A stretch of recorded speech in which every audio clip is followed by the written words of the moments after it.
how to use technology to be the number one salon that people want to work for. Hi, I'm Kayla Swanson, and I'm your host of the Profitable Salon Owner podcast. And hanging out with me today is Celene Dupuis. What's up, Celene? How are you? Oh, excited to be back. I'm so excited to have you on the podcast today, especially talking about something like technology and recruitment and becoming a salon that people want to work for. Because I think in this day and age, like people have higher standards and people are offered more things and technology is rampant. And there's so many different ways to look at how do you hire well? How do you become a salon people want to work for? So I'm really excited to dive into that today and talk about how you can use technology to be that number one salon. So Celene, talk to me first as we're going to dive into. We're talking about technology. Like, what have you seen in the world today of how technology has been such a big part of owning a salon? Well, I love that. I feel like I love this topic because I nerd out on technology. Not that I know everything about technology. Like I want to buy all of it.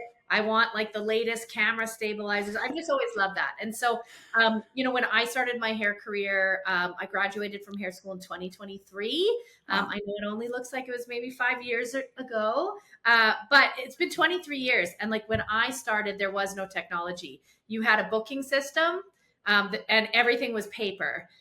So, I mean, if you advertised, it was billboards, it was radio, it was newspaper. So, obviously, in 20 years now, we've got social media, we've got all the things. But what I'm finding is a lot of people, have that catchphrase that, well, I don't do tech, I'm not good at tech. And so, it's kind of like you get on the bus or you get off, but if you don't get on the bus, you're going to get left behind because things are changing rapidly with AI. And we want to make sure that we are attractive for potential stylists to come work for us. For sure. I mean, I was so young when the internet came out, and I think that tech, yeah, like it's going to continue to evolve. It's just going to go up from here. I mean, AI has been out since I don't even know the beginning of or middle of last year or something like that. It's not been out even it's not even been a whole year. I think that AI has come out, but the even in AI it's specifically how much it's grown since the moment it was released. I mean, ChatGPT is on like what, like the 700th like variation of what it can look like and what it can do, and people's ability to take that kind of stuff and evolve more. It's like, yeah, you do have to start to adapt to what the technology is today and to today's age. Otherwise, yeah, like you said, you'll get left behind. So that's super cool. So today we're talking specifically about how to use technology to be able to recruit people, to fill your service providers' books, and to be able to utilize technology to be able to become a salon that it's easy. It's easier in your salon to recruit people and to get new guests into your chair. So Celene, tell me a little bit more about that. What does that mean to use technology to recruit? Yeah, I love that. So I know what, like as a salon owner, when I'm interviewing, one of the questions I always ask is like, how do you plan on filling your book? So if they're new, it's like, what's your strategy? Like, what's your social media plan? How do you plan on finding clients? If they have experience already, it's always like, how do you plan on maintaining them if you move to my salon? And we always listen to their answer. One of the things I realized is that we're asking questions and interviewing them. But the change I've seen in our industry is that there are so many salons. Like it used to be like tough to get a job at a good salon. But like where I live, and I'm sure everywhere else, like it's the roles have reversed. The students coming out of hair school, the hairstylists literally could walk out of my salon and apply somewhere else and have a job by tomorrow. Everyone Yeah. needs to hire. So, how do we change the story? And that's where I think it's different. If a stylist was to say to me in an interview, "How are you going to fill my book?" Most salon owners would be offended. And in fact, I tested this out within our academy. I asked a bunch of the salon owners, what would you say? And the things that rolled in the chat were hilarious. It was like, bye, Felicia, like red flag. Like we basically like don't want to hire you if you think it's my job. But here's what I see is like, what is the opportunity? If that's what every salon owner or most average salon, probably not every, but most salon Right. owners think, how could I switch my train of thought, switch my marketing to use technology to actually help them fill their book and change the conversation and say, you know what, at our salon company, we believe in partnering with you to Mm. fill your book. And like, Put a little what bit would on both that ends. change? Yeah. Yeah, I think that's and even in that alone, I think it's like, again, standing out from other salons and being like, yeah, I'm partnering with you. Like, if you're coming to work for me, we're doing this together. Like, I'm helping support your career. I'm helping to grow you because in growing your stylists and growing your service providers, you're also going to grow your salon. And so it is a little bit of both of you. And if you rely solely on your service providers to provide the people, then when they leave, they're going to take those people with them.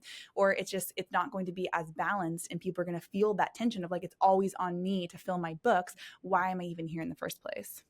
I love that you say that because one of the things that we really dive deep if you're part of the High Performance Salon Academy is the difference between a 1.0 salon and a 2.0 salon. And a 1.0 salon is probably, I believe the 80-20 rule fits for everything. So I'll make that fit my narrative. 80% of salons are running a 1.0 salon. And that's like a stat from the book of Celene. It's not factual, but I sell it as fact. But I love it. 1.0 salon, like it's all like it's a stylist driven experience. Mhm. Where I think the difference to a 2.0 salon is it's a mission mindset.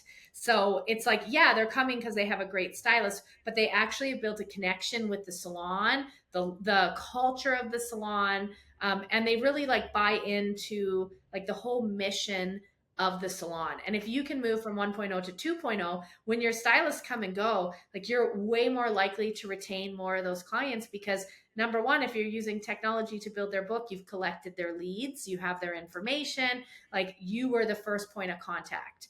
So I think it's like we want to move into that 2.0 instead of having it just be like, I'm here because Rachel does my hair and she's super rad. Like we want Yeah. to actually, consumers are looking for an experience.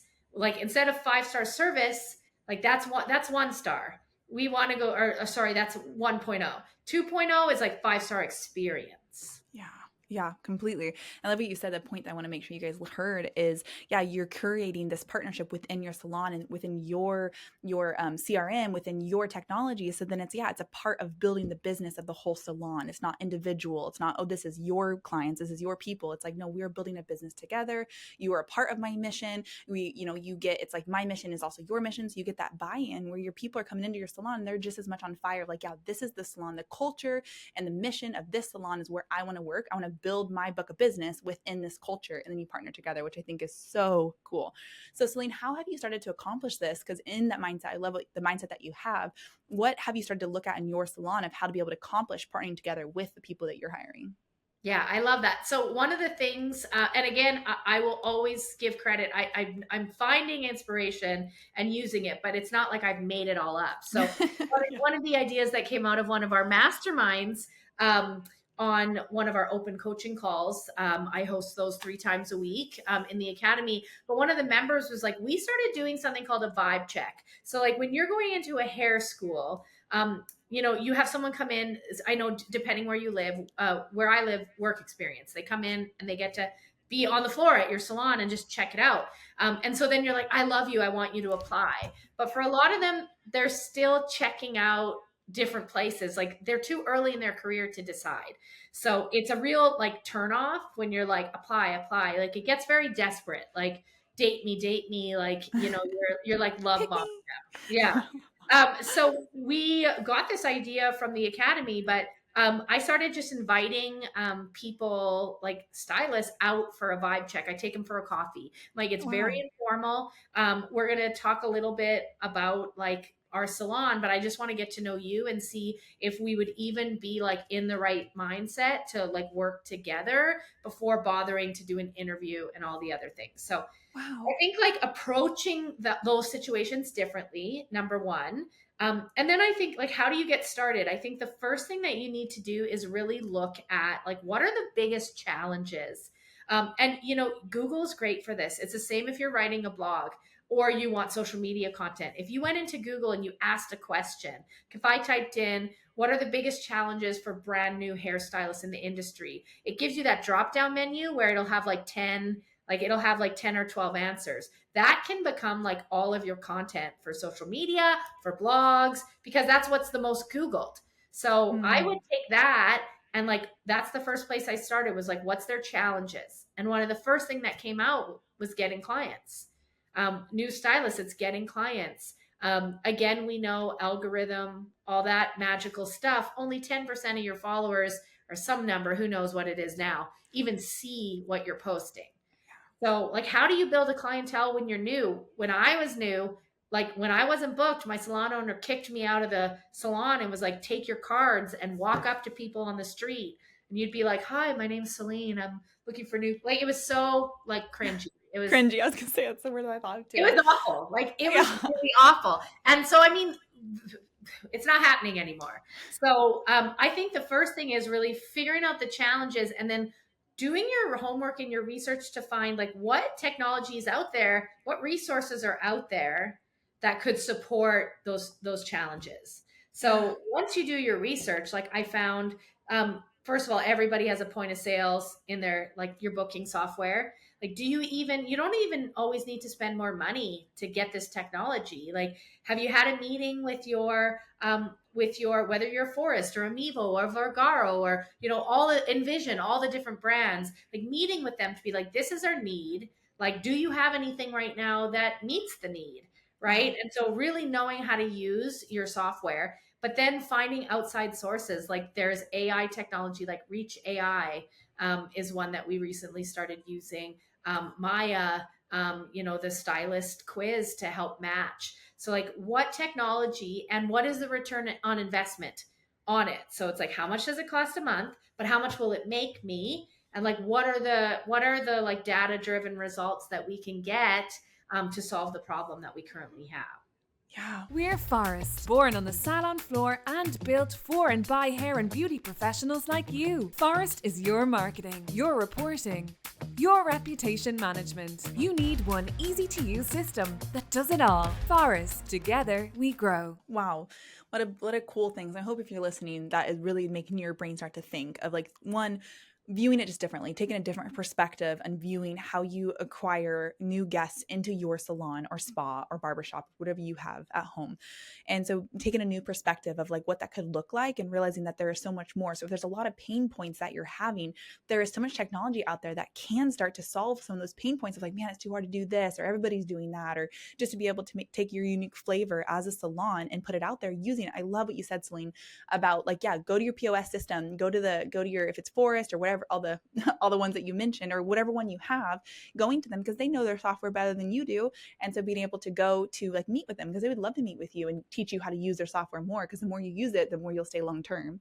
And learning, like, because I know we just did a video not long ago where we talked about how people are underutilizing their softwares and the things that you're already paying for. It's like you're using a small percentage of the software that you have purchased already when and then you buy a different software when that original software could have done the thing that you're trying to accomplish with the other thing. So even looking at your softwares and realizing, yeah, okay, I pay for this, this, and this. Okay, what is the full capability that this software can offer me, whether it is your POS system or it's your marketing or whatever it could look like for your salon. Looking at your softwares and being like, how can I utilize these to help? And you might find that they solve more pain points than you realize. I think is super cool. So Celene, dive in with me a little bit on your salon specifically, because you guys have been working on this. This is like you said, you go out for vibe checks. I love Take Me to Coffee. Vibe check would give you, that sounds amazing. But how have you started to implement this specifically into your salon? Yeah, I love that. So for us, we looked into, first of all, like after doing the research, like I mentioned, finding the pain points, it was like, what is there to address it? So the two technologies that we're currently testing and using, Maya, again, it's like a quiz matching the consumer to a stylist. So here's the reality. So many of us are focused on getting new guests, but often we're not focused on making sure we keep the ones we have. So, average new guest retention in the hair industry in general is between 15% and 25%. So, like, just say you were at 20, you were in the middle, and you have a stylist that brings in 10 new clients in a month. Like, if they're only retaining 20% of that, that means they're keeping two, which Yikes. means they're losing eight. Whoa. Right. And if you were to do that math, like if they had $100 average ticket, you do that math, those 8 clients, it's $800 a month. Wow. Right. And It's then crazy if when we you were think to about it like times that. that by 12, I'm like literally pulling out my calculator. So if we were to times that by 12, like we're sitting at like $9,600. Right. Wow. So a year. And now, again, that's just like generic numbers. So Right. it's not to make them feel bad. And again, like I was shown this map by Jason. So it's like, but understanding like what would happen if we put time into nurturing the guests that were already came in that we're not keeping. If we Mm. upped our 5-star experience, like what could we do? We're not necessarily going to keep all 8 of them, but what happens if we, or all the 8 we lost, but what happens if instead of keeping 2, we could keep 4, right? Or we Just start could to keep inch it up. yeah. So technology like Maya is meant to, the client fills a quick 3-minute quiz out and it matches them with 3 perfect matches. So what this does is it matches based on personality, budget, and style. So Mm. it's about putting the right butt in the right chair. Mm. So their client retention is going to go up because they're matched with someone who would suit them and fit them, Yeah. right? Not only that, it brings in new guests, so it's hitting new guests and it's hitting retention. So what does that do for a new stylist? It builds their book quicker with new guests, but it also helps them keep the guests they have. So Yeah. most salons have benchmarks that they have. Like if you want to earn more, you have to be in demand. These are your KPIs, key performance indicators that you have to hit. So that's actually going to build their demand quicker. So that's technology number one. So it's like, yes, that'll help you get some new guests. It'll also help you with your, like I said, with your new guest retention. So you build Yeah. faster. That's So huge. the other technology that we're using again is Reach AI. What Reach AI is, there's other companies, other brands. I think Forest even has a built-in one. But essentially, it's like AI. The beautiful thing about this is I do nothing as a salon owner. I hooked this up on a Friday. I hadn't even had an onboarding call, and I didn't know it was running, and it was running, and all of a sudden I like found that I had a dashboard I could sign into, and I had made $1,200 in 3 days. I was like, What? what? And it's like it's 199 Canadian or something like that. So like cheaper for you in the States. But so it's like whenever you're looking at something, how can I measure the ROI, the return on investment? And Yeah. so we've had this technology for it's only 3 weeks and we've brought in $2,200. So I think we're at about 4 or 6 times what our investment was. But what this does is it sends out 3 campaigns in the background. It knows how often your clients come in. It integrates with your software. So it's like, hey, you know what? Kayla comes every 4 months and she's overdue.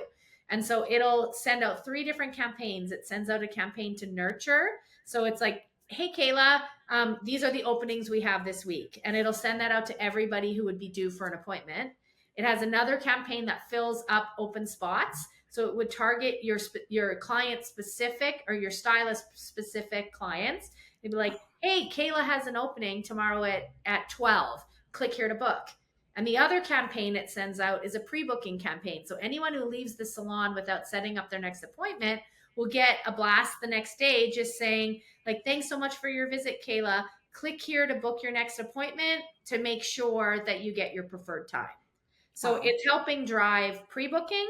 It's helping to bring to increased guest visits per year, and it's helping to fill empty spaces. So again, all of these things are going to help fill their book, and like they don't have to do anything, and That's their book is crazy. being filled. So again, I mentioned those 2. There's probably hundreds more, but it's just Yeah. doing the research on what's the return of investment. What am I looking to like push? Like what are our challenges and what technology will help serve that market or fill that gap. Are you still guessing what your color services are actually costing you?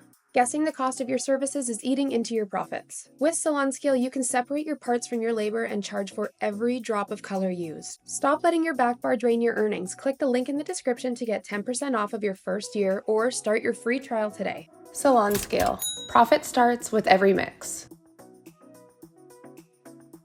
Man, that is so cool. So I know that, like you said, those are 2 examples of so many things out there that would maybe even be a better fit for your salon. Be like, yeah, that kind of works, or maybe I have something, I want something different. What you were looking for is probably out there in terms of technology, just being able and what it can do, what it's capable of. And like Celene mentioned, like it's doing the campaigns without her having to do anything. It's just automatically picking it up based off of reading the system that it's having. And that is the capability of technology, to be able to do things with not as much effort from you anymore. We used to, have to walk out and hand business cards to people, but now you can set up a technology in your salon and it does those things for you. And imagine and be like, yeah, but that's a lot of work. And that's like, I don't know if I want to do that. And like, I don't know. But if you don't, the cost of not is how much, like $2,200 in 3 weeks. Like you wouldn't have that if you didn't take the time to like research, set it up, find something that works for your salon, and then work on it. And you know what, give yourself, you're like, well, I don't know, and go through them, give yourself 30 days and see what the ROI is, and see, is this worth my investment? Give it 90 days, whatever it means for you that works, because everything's not going to work for every single person. And there is a technology out there that would help and support your salon better than now without that kind of technology, which I think is so cool. Super, super cool. Yeah. And I think the second part of it, like I said, once you figure that out, the second part is, and that was what the whole topic was, is like, how do you, because a lot of people have this kind of stuff running in the background, but they don't even talk about it. And so to me, that was the full circle moment. That was like, okay, what's one of the challenges we have? Well, like, we want first pick of the most awesome students. Like, we don't want like the ones that nobody wants to hire. I'm sure like that sounds terrible, but like every salon wants to have first pick. You want to be the salon in your area that people are like, I want to work there. Right. And so I think like nobody's marketing this. Like, what would be different if you made this part of your recruitment strategy? If when you went into, like, I go into the salon quarterly, or the school, pardon me, we go in quarterly and we teach classes. I don't go in and demo like hair anymore. I go in and I teach classes like how to land your dream job. How to build your demand, how to use social media to build your business. Like that, they want business building. Anyone can show them how to do like a balayage. So I want them to know when I go in that, like, hey, listen, like, we actually, instead of putting it all on you, like, ask around, ask salons, like, what do you have in place to help me build? And most salon owners are gonna be like, well, we do social media. Like, we put an ad, like that. You and everybody else. Yeah, like everybody's doing that. Like, that's not even like, you're not special. Like, sorry, but that's like pretty much a prerequisite to running a business now, right? Yeah. So I think like what will set you apart, and to be able to be like, well, instead of putting it all on you, we're going to partner with you. These are the technologies that we have in place. These are the results that our team has been having, right? Like, after you have it for a certain amount of time, like, numbers don't lie. Right. So like, what we're planning on doing, we don't have our numbers yet, but like, we made this a full plan, a full 3-month plan. My plan was, I wanted to increase our rebooking, and we ended up doing these two technologies to increase that. But what we found was that we could actually use it as a recruitment tool as well. So just really like measuring the numbers. And after 4 months, we'll have some numbers that we can go in and be like, you know what, our stylists on average build, at this rate. This is how many new guests a month on average we're driving into our stylist chairs. So having like hard, cold facts, it always speaks louder than being like, well, we just like, we'll make sure that we plug you on our social media. We'll tag you every once in a while. Yeah. I love that. And I want to go back, because you kept saying we implemented this, and I want to make sure, if you're if you're listening to this and you have a salon, whether you have a team of 2, 3, 7, 100 people in your salon, I love, Celene, what you're saying is, we implemented this, we did the research. How do you utilize the staff that you have now to be able to come up with ideas and implementation of technology like this? Like, how do you like get your staff on board with you to be able to go down the path of using more technology? Ready to transform your business and improve your salon's profitability? With Lonza's 3-in-1 technology and intermixable shades, your hair color inventory is streamlined with limitless creativity behind the chair. Click the link below to unveil the secret to salon success. Yeah, I love that. So I think, first of all, like, resource, best book to read, How to Buy Back Your Time. Fantastic book. Yeah, by Dan Martell. And really, it's like, he describes something called the GSD, which is get shit done. I don't know if you have that out or if it's too late. Sorry. But I mean, it's all good. So I just feel like I could say it. But a lot of salon owners are in that mentality. And it's really difficult because, again, like you said, well, it's so much to research and to do this. One of the things that we learned from being an academy member, and you can do this if you're not part of the academy. So if you're listening and you're like, but I'm not in the academy, like it still applies to you. Essentially, like every lap. So if it was for you every quarter, in the academy, we do 4-month laps because we meet every 4 months. But essentially, we have 3 projects. So it's what would happen is I'd come back from those and I'd make up 3 projects. Like we want to increase our pre-booking.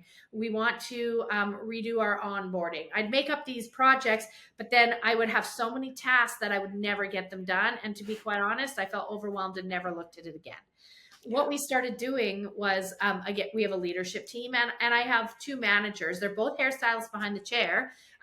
So they have smaller roles. Like we have a team manager who deals with coaching and development of the team. And we have an education manager who deals with our associate program and team education. So it's like not overwhelming for them. But 3 projects, it's like, what project do you want to do? Megan, what project are you going to do this month? And she's like, well, I really need to do this, this, and this with our associate program. Catherine, our team manager, is like, I'd like to help us increase our RTS. And then I only take on the one plan. And so I think when you divvy it up, and it's like really like, so what do you want the outcome to be? My rebooking plan, I was like, I would like to move our rebooking from 40% to 60%. And like, here's the real reality. It ends next month. I've only increased it by 2%. Because like it's going to take a while implementation phase. Like I've implemented so many things and learned so much in the last 3 months. And like, I don't care if I don't hit the 40%. That's not what it's about. Like, did I do all of the steps that I had hoped to do in order to like bring this project to completion?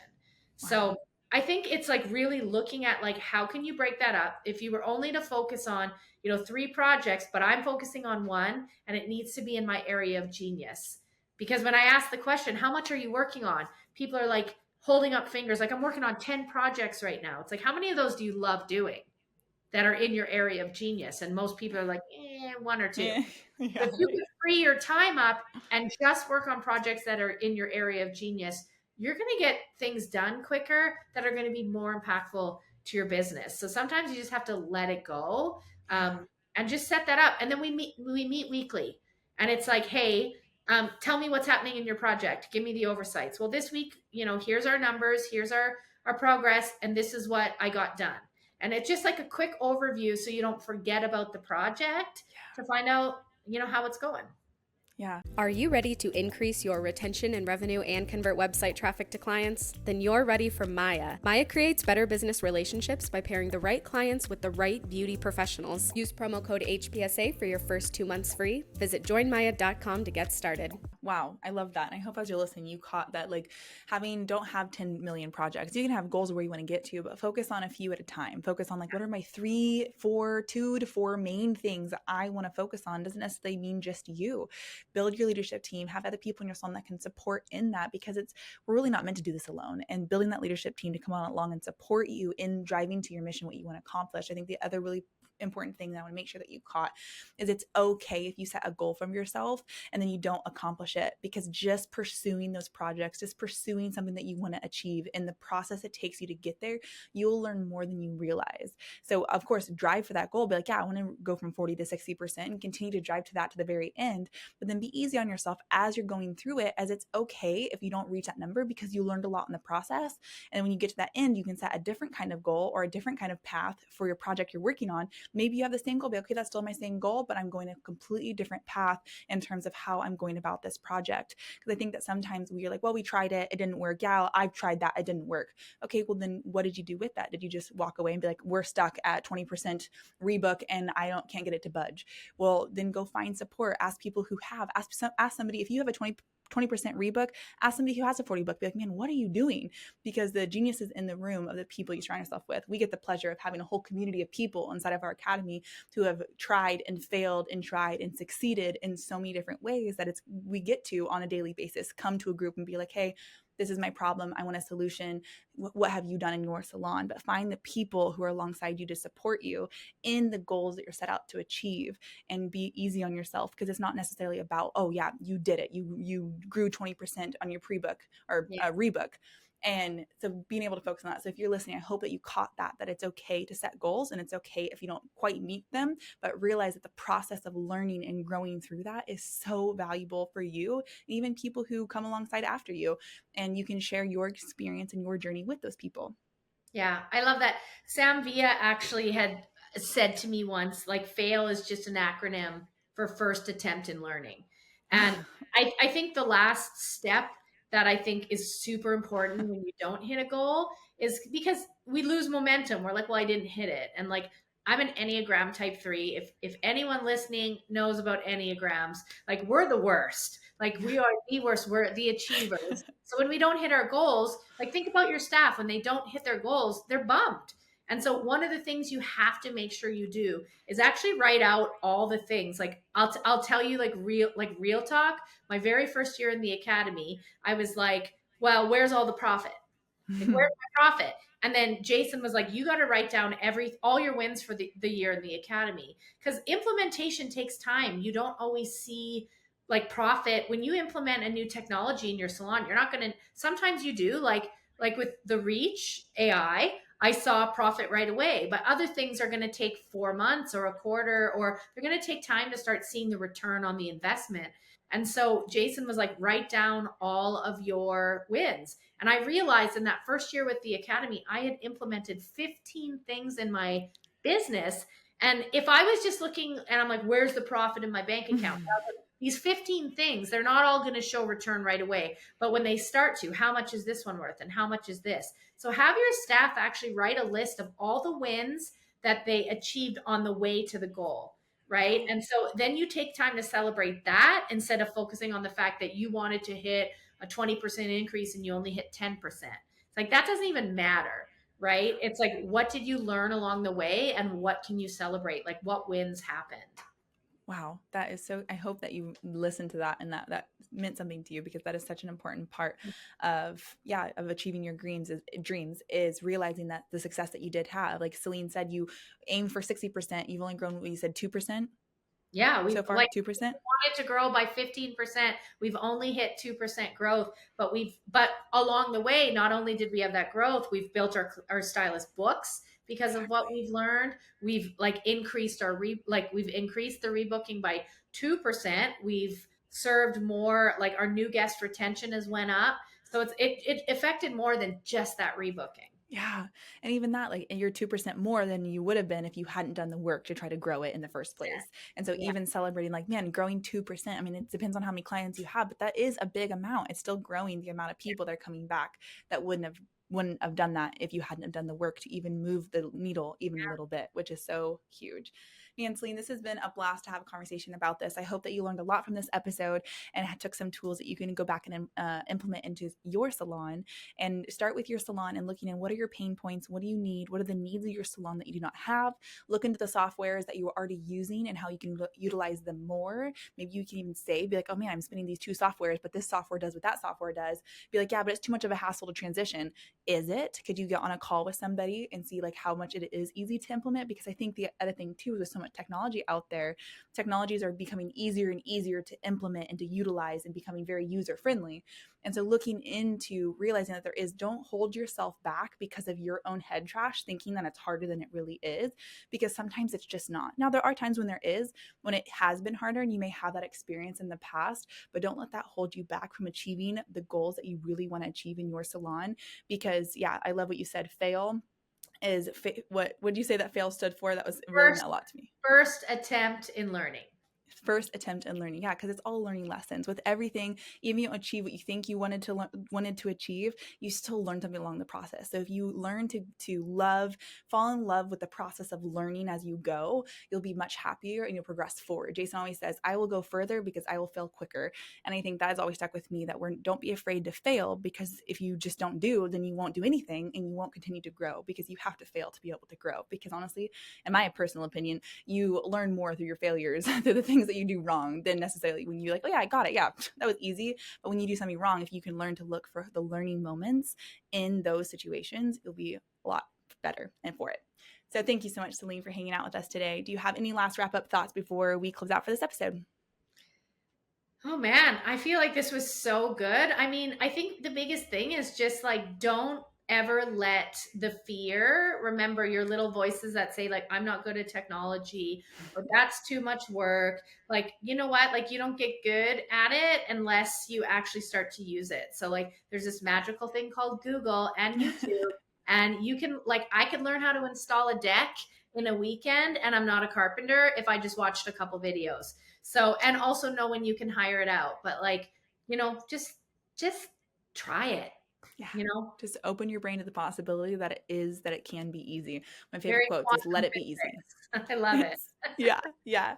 Well, thank you so much for hanging out with us today. I'll see you next time on the Profitable Salon Owner Podcast. Thanks, Celene. You've been listening to the Profitable Salon Owner Podcast. Be sure to like, subscribe, leave us a review, and check us out at profitablesalon.com for more episodes, content, and to help you turn your salon into the business you've always dreamt of.